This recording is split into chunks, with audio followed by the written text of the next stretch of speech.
The next passage we'll look at is Acts 8:37. Acts 8:37 is not found in the NIV. Acts 8:37 is not found in the New Living Translation. Acts 8:37 is not found in the English Standard Version.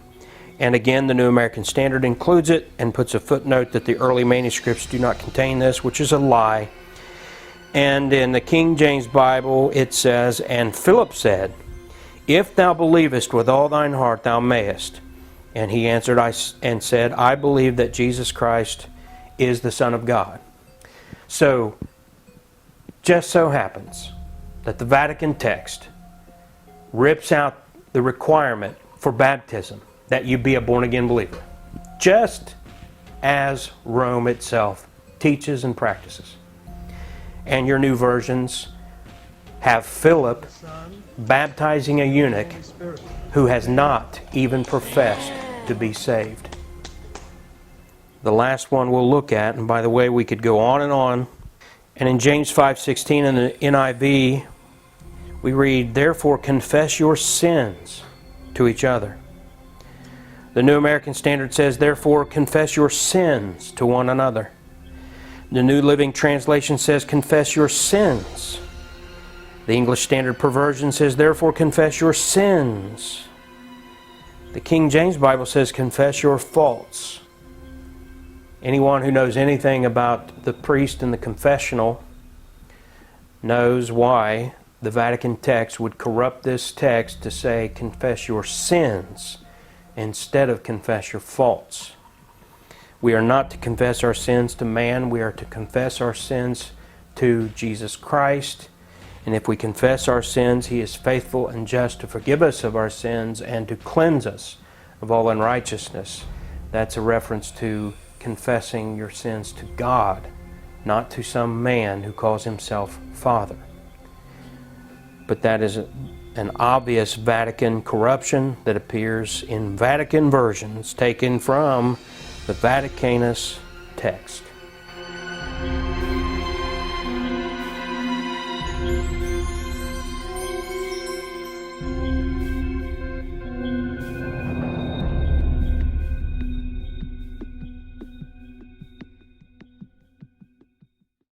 The Vatican fundamentalists, those are professing evangelicals who defend the Vatican versions, they stoop to childish responses, and some are just absolutely ridiculous, like this one that I'm going to address, and that is to claim that the King James Version is itself a Roman Catholic Bible.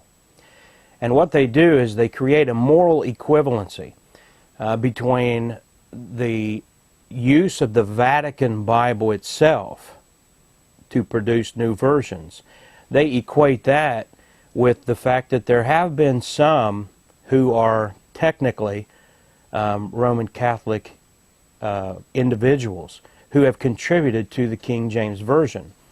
But there's a huge difference. Number one, we're talking about the difference between the Roman Catholic Church and its own Vatican Bible as compared to individual Catholic people. We're also talking about the difference between Catholic influence serving the Pope as compared to those who contributed to the King James Bible. They were working in defiance of the Pope. So we've just put together a few facts that we want to run through just to demonstrate why this argument demonstrates their desperation. They are defending the Vatican. These people who claim to be evangelical and fundamentalist Christians are on the wrong side of the major issue in these end times. And their conscience, some of whom seem to have a conscience seared as with a hot iron, but nevertheless their conscience is getting the best of them. They know deep down inside that when they stand before the Lord on Judgment Day, they're going to answer, especially if what you've seen on this video is true, and we assure you it is. So, is the King James Version a Catholic Bible? Here are some of the people who are pointed out to have been Roman Catholic who contributed to the King James Bible. First of all, we have John Wycliffe. John Wycliffe was a 14th century Roman Catholic priest, and he worked against the Pope, translating the Vulgate, which was in Latin, into English in 1384 AD, giving people the Bible in English. And yes, it was from a corrupt Vulgate, but Wycliffe gave it to them in English and then made some important changes, and at least produced the gospel of Jesus Christ and the clarity of the Bible to an extent that people began to question the Pope. Now, does it sound like John Wycliffe was serving the Pope? No, he was in defiance of the Pope, and his converts were later called Lollards, but by some, the followers of John Wycliffe were simply called Bible men. And these Bible men, or Lollards, were one of the most powerful anti-Vatican, anti-Pope forces in the world in the 14th century. And so we accept their contribution to our King James Bible gladly and with honor and pride in what they did.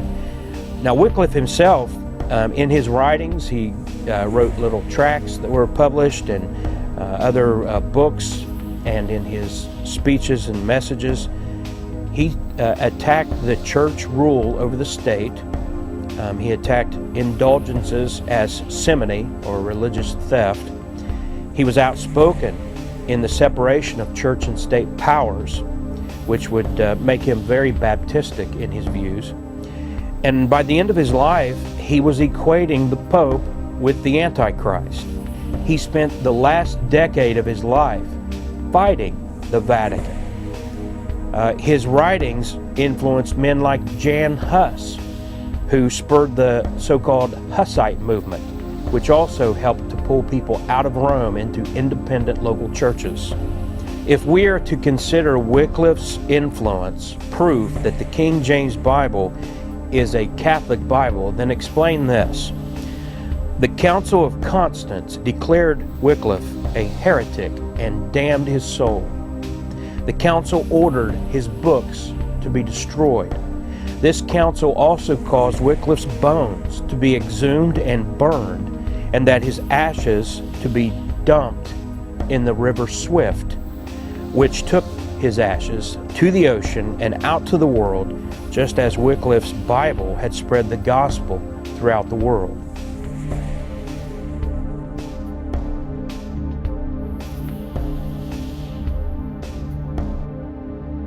Another point they make is to mention the Complutensian Polyglot Bible that was supposedly published in 1517 AD. The problem is it was not used in the King James translation. It was published after Erasmus' Greek text. It was never used for any major purpose, and this is just another ridiculous, pointless thing to bring up because they're grasping at straws. The Complutensian Polyglot has nothing at all to do with the King James Version. One might call this a red herring argument. Now, of course, the Vatican fundamentalists defending their Vatican Bibles, like the English Standard Version, the NIV, the New American Standard, all of these Vatican translations, they will always point out that Erasmus produced the Greek text that was basically used to translate the King James Version. What they don't tell you is that during his lifetime, which was from 1466 to 1536, in that 16th century, Erasmus wrote scathing attacks on Rome and the Pope. He also was offered the position of archbishop, but he turned it down because he knew the Pope was going to try to silence him by using this political act of intrigue. People today also deceitfully call Erasmus a humanist. It's purely dishonest because they know people will think humanist, that means he's an atheist. And by humanist in the 16th century, it meant he was a humanitarian and that he believed in the humanities and education, not that he was an atheist. And so people, you can see the dishonesty in the way these people put forth their arguments. History acknowledges that Erasmus was not martyred simply because of his social status. It's just like John the Baptist, who had to be killed by Herod because the Pharisees and the Sadducees couldn't kill John the Baptist because they feared the people. Well, in the same manner, the Pope couldn't kill Erasmus because he feared another revolt, as had happened a couple of hundred years earlier in the Peasants' Revolt. And so, for political reasons, the Pope allowed Erasmus to live out a full life. And when he died in 1536, Erasmus was buried in a Protestant church. Most of what I just told you, you will never hear the Vatican fundamentalists defending the Vatican versions ever mentioned. They have an agenda. They're grasping at straws, and they're making straw man arguments. And as we're pointing out, we're showing, there were individual Roman Catholics in defiance of the Pope who did have an influence on the King James Version. But those producing Vatican versions are using the Pope's Vatican Bible, and they are serving the Pope. Get that difference. Of course, they point out that William Tyndale, who lived from 1494 to 1536, was a Roman Catholic. The problem is that Tyndale also defied his church and defied the Pope and Rome's laws. And he translated the Hebrew Masoretic text and the Greek received text of Erasmus into English. And he was condemned by the Pope for doing so. And he fought with Rome, and he fought with his life. At one point, Fox's Book of Martyrs recounts a debate that Tyndale had with a priest from Rome. And the priest said, "We had better be without God's laws than the Pope's," end quote. Tyndale responded and said, quote, "I defy the Pope and all his laws, and if God spares my life ere many years, I will cause the boy that driveth the plow to know more of the Scriptures than thou dost," end quote. Now, does that sound like a good Roman Catholic? He's just spoken in defiance of Rome and the Pope, and he spent his life fighting against the Pope and against Rome. But in 1535, Tyndale was arrested and imprisoned. And in 1536, the same year that Erasmus died, the Pope had Tyndale strangled and burnt at the stake. Now look at how dishonest these Vatican version defenders are. To label the King James Bible a Roman Catholic Bible to protect themselves and their precious Vatican versions, and point at people like William Tyndale, men who not only fought Rome with their lives, but gave their lives, was strangled and burned at the stake. This is a sickening and disgusting attempt to defend the Vatican versions. Any man who uses this argument, if he's not completely ignorant, he is dishonest and cannot be trusted. And finally, of course, some accusations are leveled at King James. He declared the King of England head of the English Church and rejected papal authority. Now, both positions, the popes and the kings, are wrong, but nonetheless, it demonstrates that James was not a royal Roman Catholic, as some have claimed. James hated the Vatican and its head, the Pope. Now, we're just going to provide you a few quotes from King James.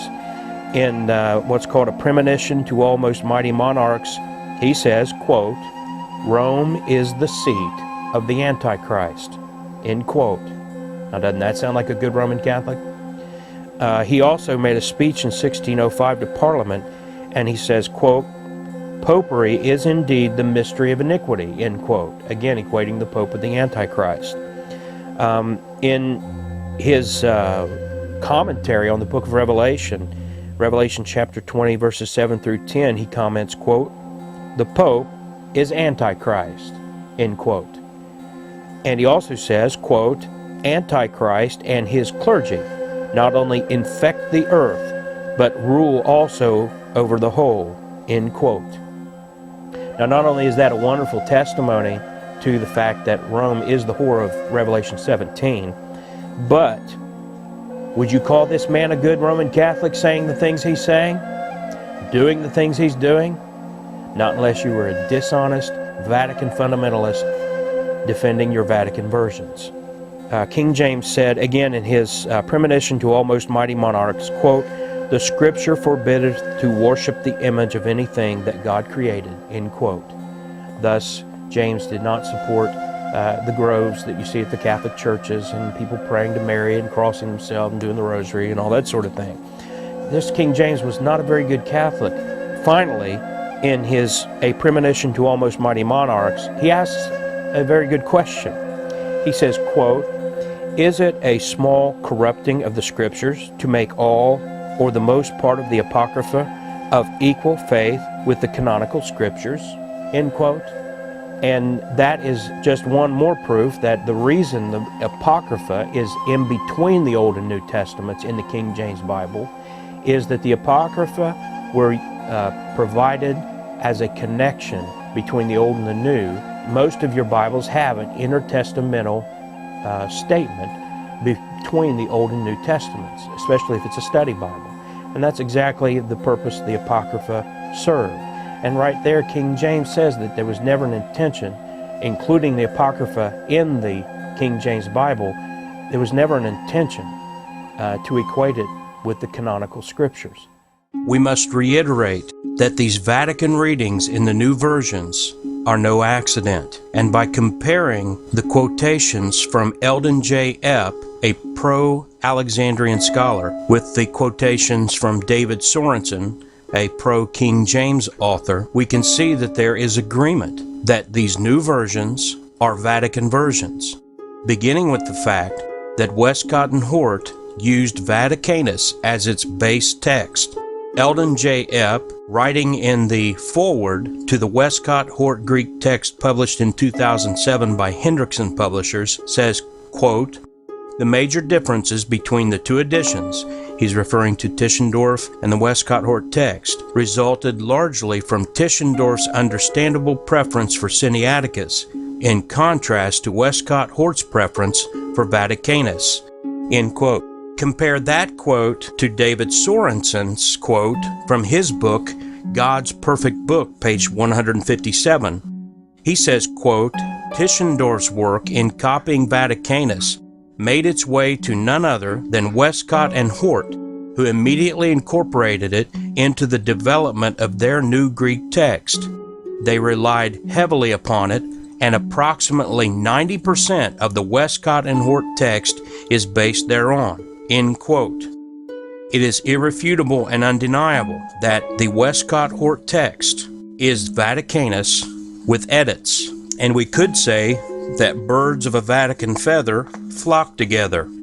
Again, Eldon J. Epp, from the foreword to the Westcott-Hort text published in 2007 by Hendrickson, quote, "Incidentally, the two Greek New Testaments currently used most widely, the Nesoalan Novum Testamentum and the Greek New Testament, which is Westcott-Hort, share a common text, and the text, with few changes from the earlier Neso editions over 80 years, also stands closer to that of Westcott-Hort than to any other edition.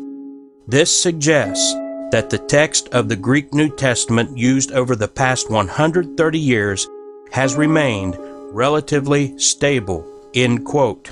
The bottom line, anyone denying that the new versions come from Greek texts which are basically Vaticanus with edits is either ignorant or dishonest. David Sorensen, again from his book, he says, quote, "Westcott and Hort, their work in publishing a critical text of the New Testament remains the gold standard for textual criticism to this day. That text is the basic essence of the modern critical text today. From that day to this, the modern critical text is approximately 90% Vaticanus, departing only reluctantly to Sinaiticus with a sprinkling of other eclectic texts." Again, Eldon J. Epp, in his foreword, he said, quote, "The stamp of Westcott-Hort can be seen in the RV's reliance on codices Sinaiticus and Vaticanus, and the way their textual views are reflected in the revision. In the final analysis, the Greek text behind the KJV and that which theoretically lay behind the RV differed in some 5,800 readings," end quote. Things that are different are not the same. Eldon J. Epp also says, quote, naturally, Codex Vaticanus, and to a somewhat smaller degree, Codex Sinaiticus, rose above all other Greek manuscripts when documents were assessed in this way for quality, standing out as the purest and best manuscripts in Westcott and Hort's view. Notice that he says only to a somewhat smaller degree did Codex Sinaiticus rise, but Vaticanus rose above all other Greek manuscripts. In agreement with this, David Sorensen, in his book, God's Perfect Book, page 154, quote, today, approximately 90% of the modern critical text is based upon Vaticanus, departing occasionally to Sinaiticus, with a sprinkling of Alexandrinus and another 40 or so eclectic manuscripts, end quote. In another quote from Eldon J. Epp, when Westcott Hort then considered how manuscripts were interrelated, they isolated 4 text types, 3 early ones and 1 later derivative one. The neutral text, represented by B or Vaticanus, and Aleph, which is Sinaiticus, an ancient text characterized as relatively pure and virtually identical to the original, end quote. That is why Westcott and Hort used Vaticanus as its base text. Again, Eldon J. Epp in that foreword says, quote, on the one hand, new Greek manuscripts and those transmitting early versions have altered our New Testament text, though not as much as might have been expected, end quote. And in agreement with this, David Sorensen, in his book, God's Perfect Book, page 3, said, quote, the modern critical text is based primarily upon 2 old manuscripts which originated in Alexandria, Egypt. Approximately 90% of that text is based upon B or Vaticanus, departing to Aleph, Sinaiticus, only occasionally. A sprinkling of about 43 other eclectic manuscripts complete its essence, end quote. The Vatican influence is very clear. For example, David Sorensen points out on page 111 of his book, quote, one of the editors of the 3rd and 4th editions of the UBS Greek text of the New Testament was Carlo Martini. What is particularly significant is that Carlo Martini was the Roman Catholic Archbishop of Milan, Italy. In 1962, he was appointed chair of textual criticism of the Pontifical Institute of Rome. Interestingly, in 1994, Time magazine listed him as a possible candidate for Pope, end quote. So you have, in your new versions, Bibles that were taken from the Vatican-based United Bible Society's text, whose editors included Archbishop of Milan, Italy, Carlo Martini, a man who could have been Pope.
As we continue to research these matters, the relevant and interesting facts just continue to pile up.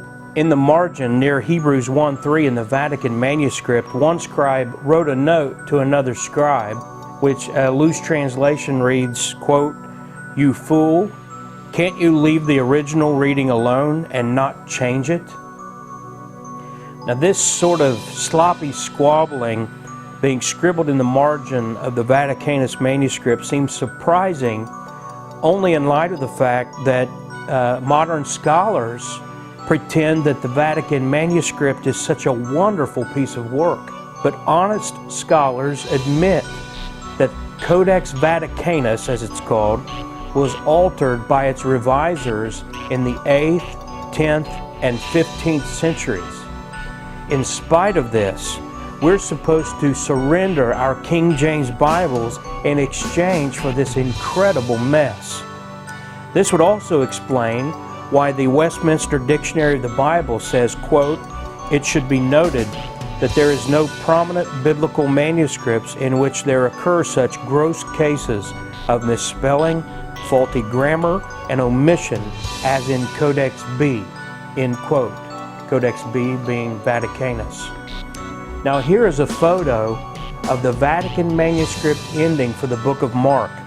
If you look closely, you will see where the last 12 verses were omitted.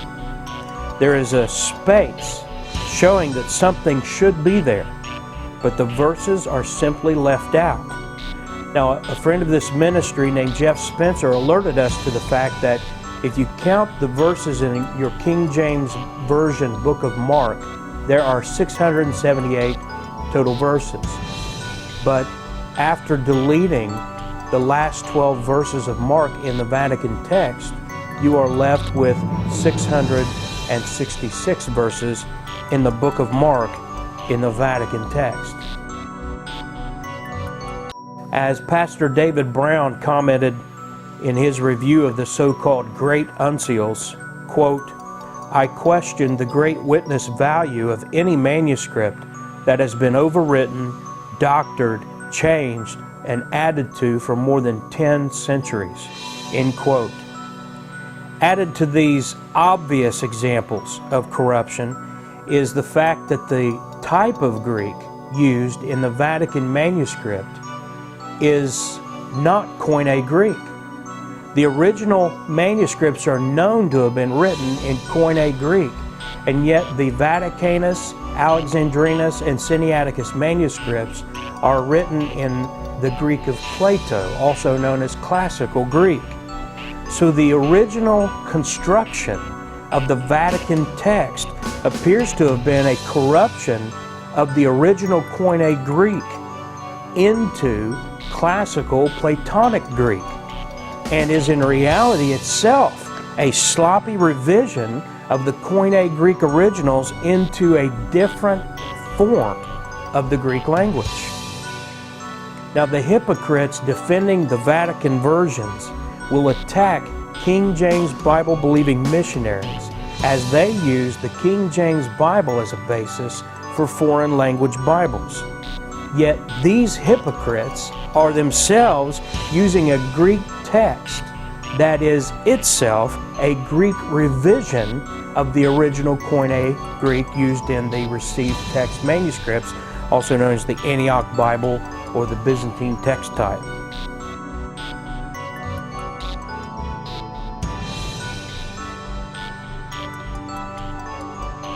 And just in case you didn't know it, much of the work of Bible translation in the world today is actually nothing but English-speaking missionaries or translators translating the New American Standard Version, the NIV, or one of these other Vatican versions into foreign languages.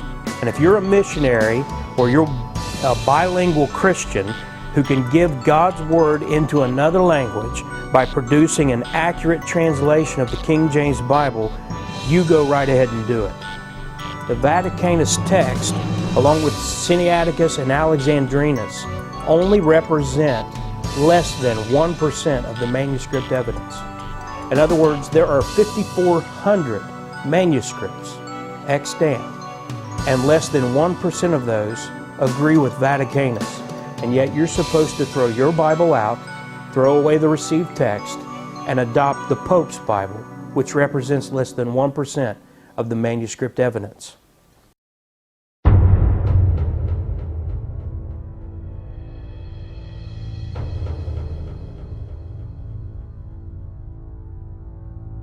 The Vatican has as its goal the overthrow of the infallible Word of God as you have it in your King James Bible.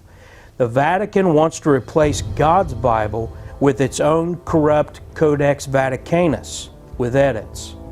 And foolish evangelical Protestant, Pentecostal, and Baptist scholars are helping them accomplish their work. My brothers and sisters, heads and representatives of the Christian churches and ecclesial communities and of the world religions, dear friends. This unification of world religions began in earnest when Pope John Paul II, whose real name is Karol Wojtyla, brought together the world's religions in Assisi in 1986. 25 years later, John Ratzinger, who goes by the stage name of Benedict XVI, regathers the religious flock in order to once again pray to what they call the same God. A new World Day of Prayer for Peace of Religions in Assisi, 25 years after the first event convened on October 27, 1986, by John Paul II. Benedict XVI announced this initiative after praying the Angelus on the Solemnity of Mary, Mother of God. During these Assisi apostate prayer gatherings, they pray to the God of this world, and the Vatican Bible plays an important role in bringing all so-called separated brethren, which refers to Protestants, Evangelicals, Pentecostals, Charismatics, and Baptists, into this Antichrist world religious unity. True unity is based upon a common faith in the true words of God, not in the acceptance of a corrupt, fallible Vatican Bible. During the ecumenical meeting on September 27th in Prague, Benedict XVI underlined that the unity of Christians is needed so as to overcome the challenges of our time. Since the Second Vatican Council, explained the Pope, the Catholic Church entered into fraternal relations with all the Eastern churches and the ecclesial communities of the West by organizing, with the majority of them, bilateral theological dialogues, which has led to convergence or even finding consensus on several points, thus deepening the bonds of communion. Benedict XVI deliberated on the meetings of the International Joint Commission with the Orthodox Churches, as well as the fruit from the Anglican Communion, the Lutheran World Federation, the Reformed World Alliance, and the World Methodist Council. The common commitment to continue the relationships and the dialogue, concluded the Pope, are a positive sign which shows the intensity of the desire for unity. Benedict XVI said the road to this unity must be perceived as a moral imperative, a clear response to the call of the Lord.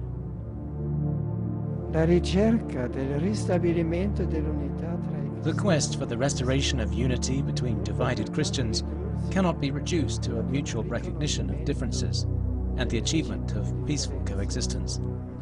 That for which we yearn is the unity for which Christ himself prayed, and which, by its nature, is manifested in a communion of faith, sacraments, and ministry.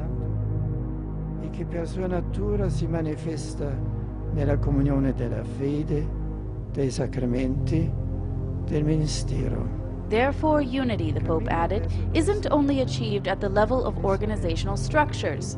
The duty of Christians, he said, is to pursue the way with passion and with a rigorous and serious dialogue to deepen in mutual understanding a common theological, liturgical, and spiritual heritage through the ecumenical formation of new generations, and especially with a change of heart and prayer.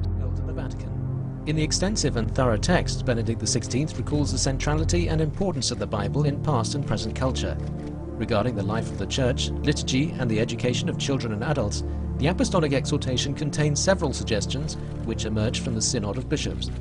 It calls for the promotion of reading and personal meditation, verifications with the Magisterium, the development of the Lectio Divina, and to make the Word of God leaven for the renewal of the world. The first part deals with current problems from biblical interpretation and connected themes to an awareness of the universal symbolism of the Bible itself.